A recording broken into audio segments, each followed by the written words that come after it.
like to return back to the moment when you spoke about your first chemo and that you had a reverse reaction to it and you felt that you were dying, and you said that you brought in the Christ-like energy.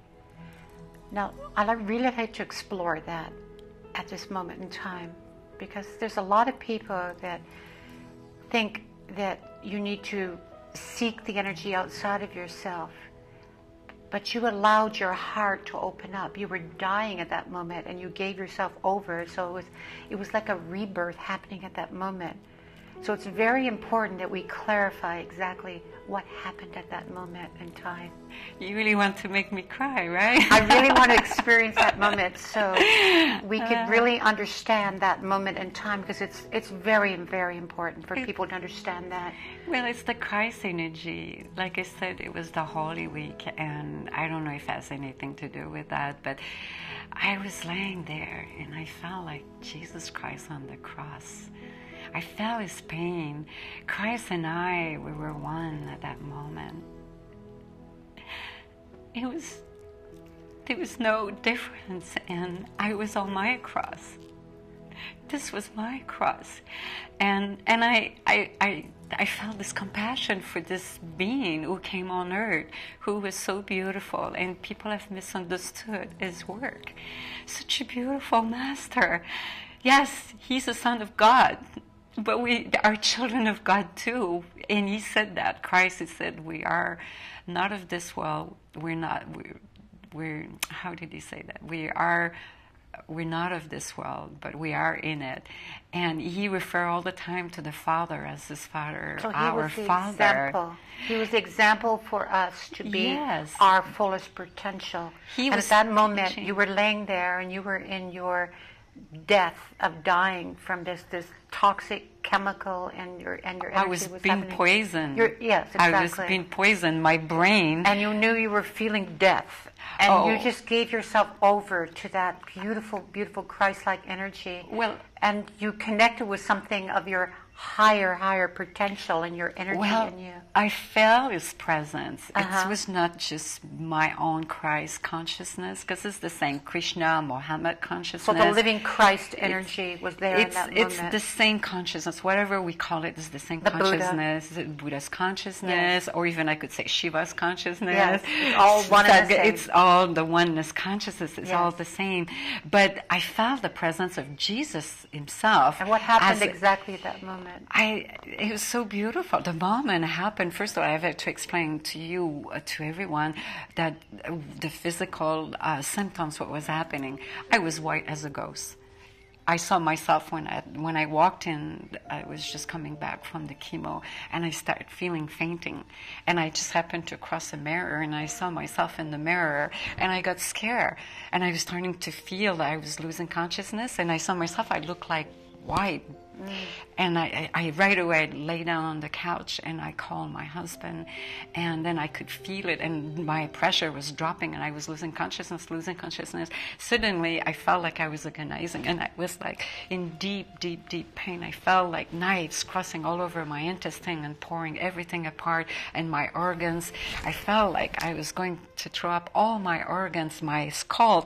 I felt like my brain was coming out, and I can't describe what was. I was dying. I was having a very severe adverse reaction. I couldn't even cry. I was agonizing in pain, and then I felt, like I said, the pain that Jesus felt on the cross. And I actually talked to Jesus in that moment. And I said to you, Jesus, I said, my pain is nothing compared to what I live right now, but I said, please spare me, take it away from me.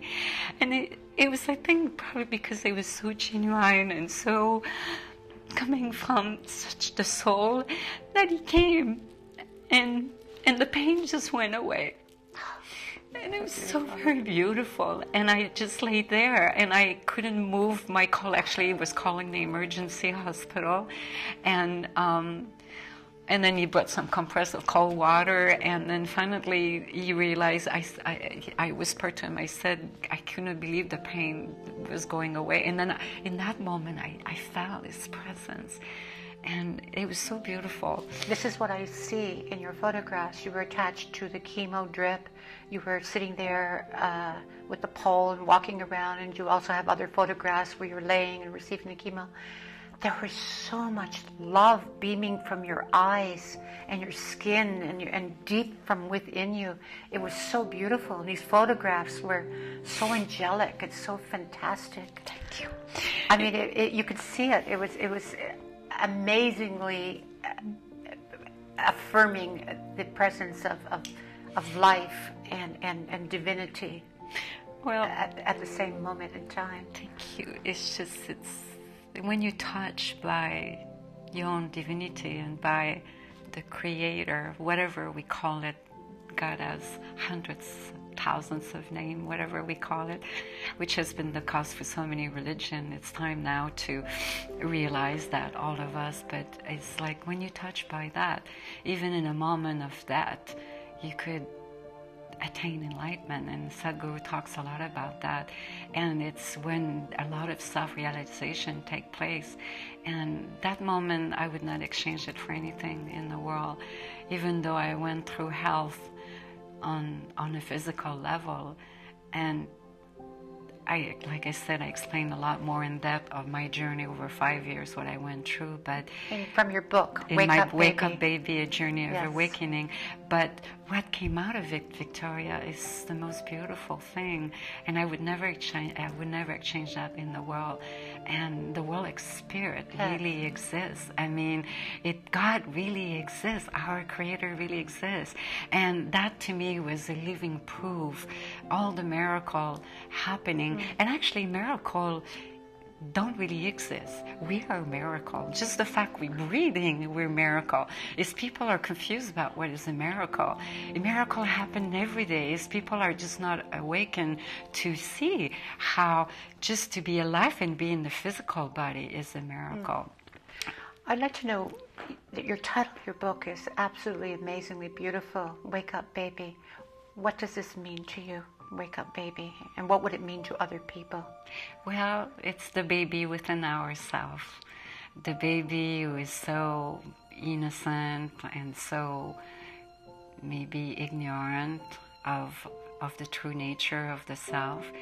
The baby who is also so very pure and so very light and with no mind. And the baby who wants to know, wonder, who wants to discover the self and discover the talent and the magnitude of the magnificence of our being. And that baby, we all have that within ourselves. We lose touch with that baby within ourselves. You know, that childlike quality of just be in the moment and be spontaneous and to be in our true nature. So the title, actually, I did not create it. I was not thinking about it. This comes from Spirit.